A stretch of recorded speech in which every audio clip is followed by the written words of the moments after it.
Hi, Rachel here from the NOIC Godcast, where we offer wacky wisdom weekly from God's Word. On today's episode, we'll be looking at what it takes to follow Jesus, taking up our cross to follow Him.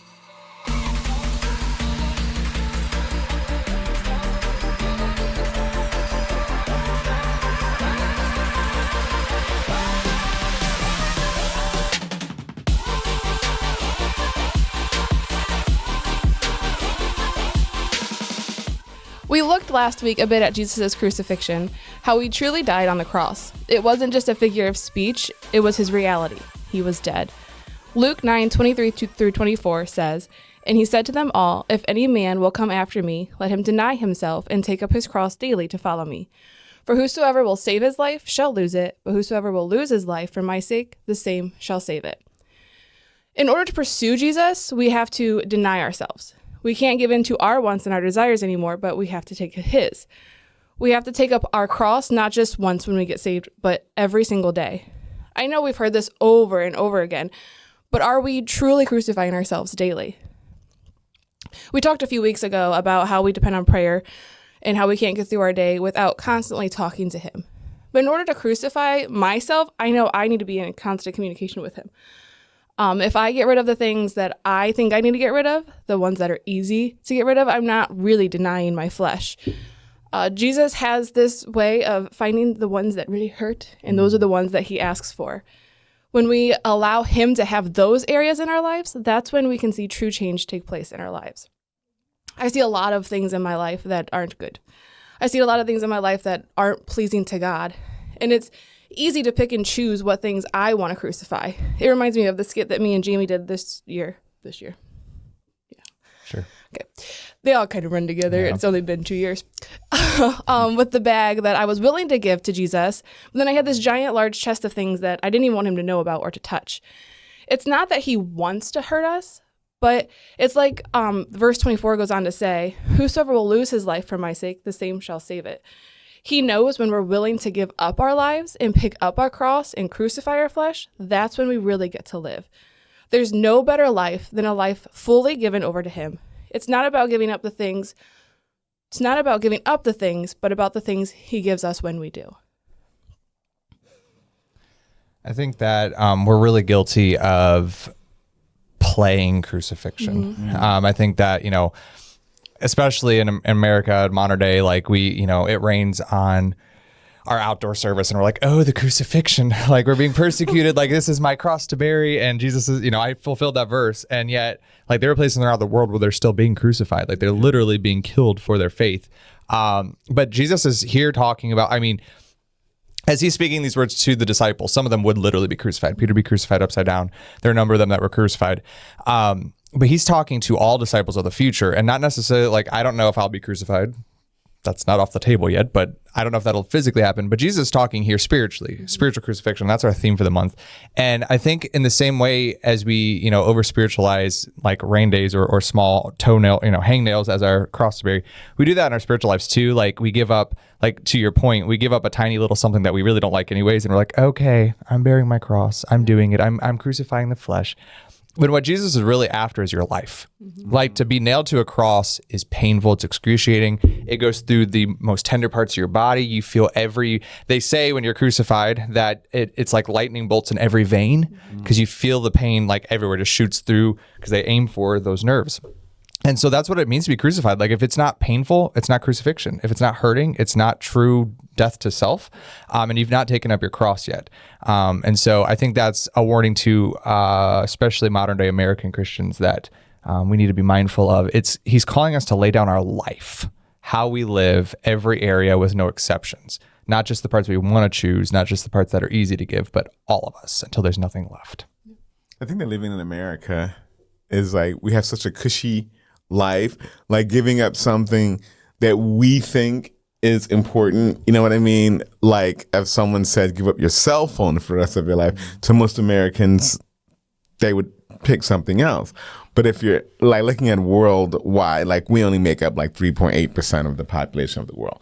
So if you're looking at like these third world countries where the idea of the cell phone isn't even a thought of theirs, and then God says, give up something, they're giving up something way more valuable because like it's, like we have so many non-essential things in our lives, and we think we're pleasing God by like we're just skimming the top of the frosting. Yeah. You know what I mean? I think that's the reason he calls for the whole thing. Because if he said, all right, pick up your cross and crucify your iPhone and follow me, we would get rid of the iPhone. We may not get an Android. Wow. But I'd rather die first. But we would find something to replace that void with. Yes. And and no matter what that is. Like if he says, give me, like the rich young ruler, give me all your money. Like he doesn't hold him up hostage. He says, go and sell all your possessions, give them to the poor, right? If the rich young ruler had done that, it would have only been an amount of time before the rich young ruler replaced that hole in his heart with something else. Yes. And so what Jesus calls us to is our whole life, our entirety, because you can't substitute that. He is to be that for us. Mm-hmm. And so may we be mindful as ministries and even as ministers of giving lists that require, in order to be a Christian, you have to give up this or give up this or give up this, because what will happen is you will give up that and then you will replace it with a substitute idol. Jesus is calling us to lay down our lives. Mm-hmm. That's what it is to be a Christian. That's what Jesus calls us to. So the gaps that we give up when you give up your iPhone, he wants you to fill that gap with him, right? Not an Android, right? Correct. Okay. I don't think he ever wants you to fill anything with an Android ever. Pretty sure that's in the Bible somewhere. Wow. Bring the hate mail on. I'll be the first one to send it. You won't know how to send. You can send it by email, but you don't know how because you have an Android. Okay, go ahead. Wow. Someone coming to you with phone problems today? Every day of my life. Help me. I can't. You have an Android. There is no helping you. I don't know where that rant came from, but I'm glad you feel I know where it came from, but I'm gonna leave it alone. There's one Android user at this table. Crucify him. Wow. I will say that I had to use Bessie's iPhone for Wi-Fi last week. Mm-hmm. It was amazing. It was easier to figure out than I thought it All would things are be. with iPhones, yes. But nevertheless. I thought this turned into a commercial. Emma, what you got for us? Well, for me, a big thing is giving up social media. Like we were talking about phones and everything. And like you said, you always fill that void with something else in your life. And my thing is, I'll say I'm giving up social media or something to fast because I need to read more of my word. I need to do this. I need to do that. But then I'm quickly like, well, I have my ministry on there. I have Threaded by Grace on there. So I'll just use it for that. Mm-hmm. And then when I start using it for that, it's easy because the feed pops up. Right. I start scrolling. I get caught up in all those things when really God just wants me to give it completely up and to fast from it for a while. Yeah. But it's easy to just want to give up part of it because in our flesh and our mind, we're giving up part of it. So that's good enough. But nothing is ever good enough after what Christ did for us, what he continues to do for us. Yeah, absolutely. We always have a way of talking ourselves into less crucifixion. Mm-hmm. And that's why I think Jesus just comes out and says it. Lay down your life, pick up a cross, follow me. If you do that, you can save your life. If not, you'll lose your life.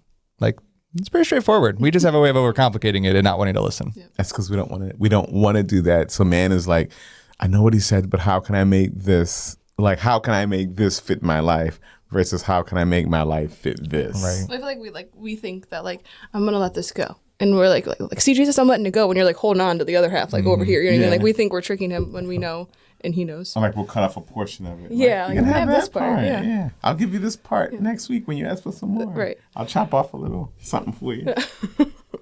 Well, and I think what is amazing too is about this that verse is it also says in the Bible that his mercies are new every day. So he says to pick up your cross every single day. So if you messed up yesterday and you didn't let go of all that you should have, or you didn't give up things, pick it up today because it starts new every single day. Yep. And the Apostle Paul echoes that and says, I die daily. Yeah. And I think that's where we lose ourselves. Like, I think, sometimes we make a big grand proclamation, even at youth camp, we make a big stand. I'm going to give this up. And then it's only a matter of time before tomorrow comes. But really, it's a call daily to crucifixion. Every day, get out of bed, nail yourself to the cross, and live for Jesus. But it's not because, it's not that Jesus wants us to be miserable and not have fun. It's because he's the better thing. Right. And you can't have Jesus. Best. And that's what this verse says in Luke, is if you cannot have the life of Jesus until you give up your life. And so it is a loving thing to ask you to crucify yourself if you get Jesus's life in its place. Right. Yep. Yeah, I think that's a good point. Well, because in these things, I feel like you're so much more miserable when you're looking at, when I'm looking at social media, knowing that I felt like I should give it up, I'm not gaining anything out of social media anyways, but I'm especially not when I'm sitting there thinking, I should be reading my Bible, I should be doing this right now. But when I'm in the Word, when I'm listening to the Christian music all day and doing all the things that I know that God wants me to, every time when something goes wrong, I'm thinking, Lord, help me. And I'm praying throughout the day. So many things are just so much different, and your life is so much greater and better when you do those things. Absolutely. I think that a lot of people on social media, like that's their like outlet to the world, and misery loves company. So when they see most people who are scrolling through social media, I could be wrong on this, I'm on a limb and say they're not looking for the happy stories. You know what I mean? Oh, someone got, you know what I mean? Don't look there if you're looking for happy Exactly. They're searching for the misery that's readily apparent there. You know what I'm saying? So I think when you read the Word and listen to Christian music and everything, it's so positive, and it kind of like our tendency is to like look for the negative in things, you know what I mean? But God's Word is so positive, it kind of like says, nope, like I know why you came here, but we don't sell that here. This is what we sell. This is what you have. And when you fill yourself up with more and more of him, you don't want the negative. Like it feels icky when you get on social media and all that you're seeing is the nasty gunk. Like you prefer to keep it. I can't remember. I think it was a camp theme song, but I can't remember which one or what year. But I think it's the bridge that says everything is a lesser thing compared to you. I don't know what song. Empty Me, isn't is it? it Empty Me? That's what I was thinking. But that's it. Like that, everything is lesser compared to him. And so give up every lesser thing so that you can be full of him. Good stuff. There's the ribbon. So pretty. The box. Big box. So is everybody done? Yeah, good. Happy? Are you done? I'm going to read that. Oh, okay. Then I'll be done. All right. Yeah. Okay. So the considerable quote today is, Jesus did not come into the world to make bad men good. He came into the world. He came into the world to make dead men live. By Leonard Ravenhill. Ravenhill? I need sleep. That's what I need. Okay. And today's featured content is Life Defined by Shane and Shane. Trivia for this week, because we didn't have one last week, is how many people died and rose again in the Bible? A1, B3, C7, or D9? I feel like I'm playing Battleship. You sank my battleship, sis. That's a really big boat if it spans all of those. D9. Like all of them. It would take 4 hits to sink your ship. Your nerd is showing. It's a good game. I like that game. I like Battleship. I like electronic Battleship, though. I didn't know that was a thing. I know, that's what I'm thinking. I'm like, I remember pegs in a hole. I don't really remember the whole, much like, past That's that. most of the game. Like size of the chart, I don't know. Yeah. So happy birthday to Owen Steinmetz. It's Owen. Owen Steinmetz. Asher Justice, Renee Yeck, Journey Endicott, Ezekiel Hatfield, Cameron Smithberger, Seth Baldwin, Karen Baldwin, Kendra Hall, Liam Hunt, and Braxton Justice. So many birthdays. It is. Poor Owen's going to have no idea why we screamed his name. Yeah. And no mail. No mail. So sad. So thank Next you, week, Emma, the for Android joining users us. will write us. Yeah, we'll have Android hate mail next week. Yeah. Thank you for joining us this week. And make sure to like, comment, subscribe, and share. And we will see you next week. You're going to sleep for Jane. I got you. You got it? I got it. See ya.